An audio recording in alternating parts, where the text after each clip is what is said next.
Precisamente la caravana de madres y padres de migrantes centroamericanos inició un recorrido por Chiapas, Tabasco, Veracruz y por la Ciudad de México con el fin de buscar a personas desaparecidas. Para hablar más de este tema y sobre la situación de los migrantes en la frontera, le agradecemos y le damos la bienvenida a Stephanie Genaro. Ella es columnista especialista en geopolítica, territorio y seguridad.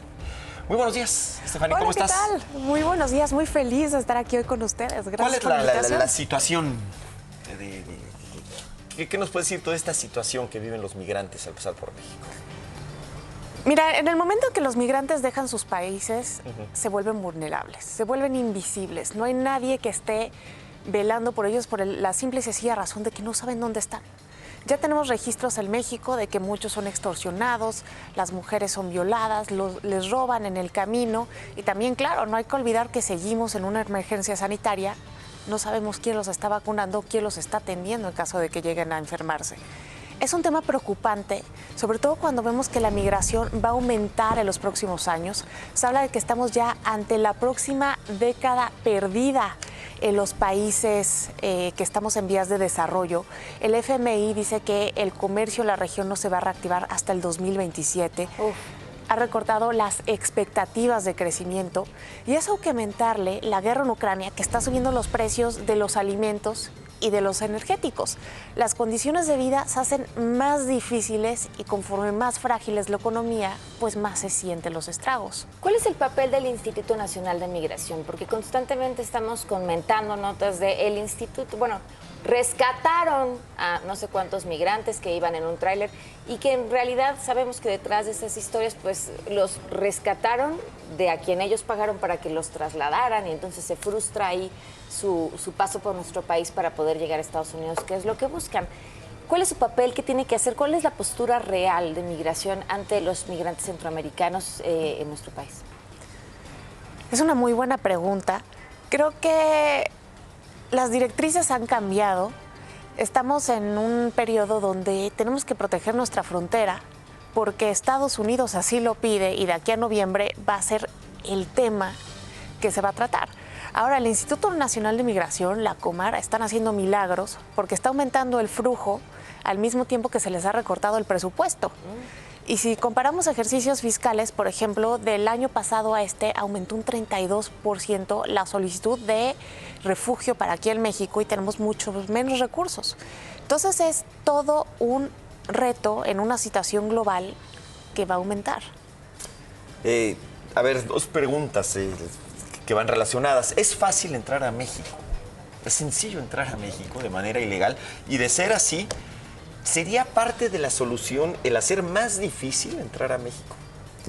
Yo creo que hay que reconocer las naturalezas propias de las fronteras. Las fronteras son porosas. Es imposible detener a alguien de que entra a tu territorio. Lo hemos visto aquí en nuestra frontera sur. Parece prácticamente que no tenemos algo que les impida entrar. Y del lado de Estados Unidos, por más que pongan un muro, por más que pongan patrullas fronterizas, siempre encuentran la manera de cruzar.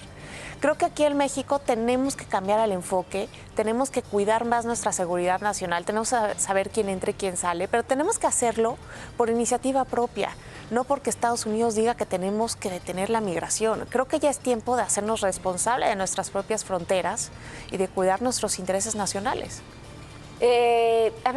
Está uno, hablabas de la responsabilidad del compromiso de México con Estados Unidos de cuidar la frontera, sobre todo siempre que están cercanos a algún momento electoral se vuelve un tema más importante, pero ¿dónde queda el lado humanitario? Es decir, la capacidad de entender que la gente va a cruzar, porque está salvando su vida y que quizá nosotros podríamos, como en muchas ocasiones de la historia de este país lo hizo, pensar en convertirnos en una opción para quienes están yo sé que aquí estamos terribles con miles de problemas, pero que pudiéramos ser un hogar de otras personas. Es que justo hay que cambiar el enfoque. Estamos acostumbrados a ser un país de tránsito, no estamos acostumbrados a ser un país de recepción y esto está cambiando.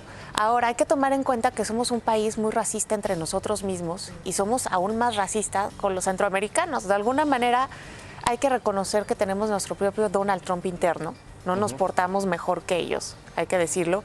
Tenemos que trabajar muchísimo en la empatía, en la comprensión, para poder trabajar precisamente, como bien lo dices, Pamela, en el lado humanitario, que se ve todavía grandes muestras, ¿no?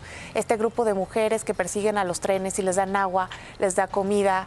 Es un gran gesto porque al final de cuentas nuestra esencia es la misma. Somos seres humanos, lo único que nos dividen son las fronteras políticas. Si tú ves un mapa del mundo, pues en un mapa que se enfoca solamente a lo físico no están todas esas rayitas que le pintamos por los temas políticos. Es la ideología, son las creencias lo que nos divide, pero al final hay que recordar que somos una misma especie. Stephanie, finalmente hablas de racismo. ¿Hay un trato mejor de parte nuestra, digamos, a los migrantes ucranianos que a los centroamericanos por un asunto racial?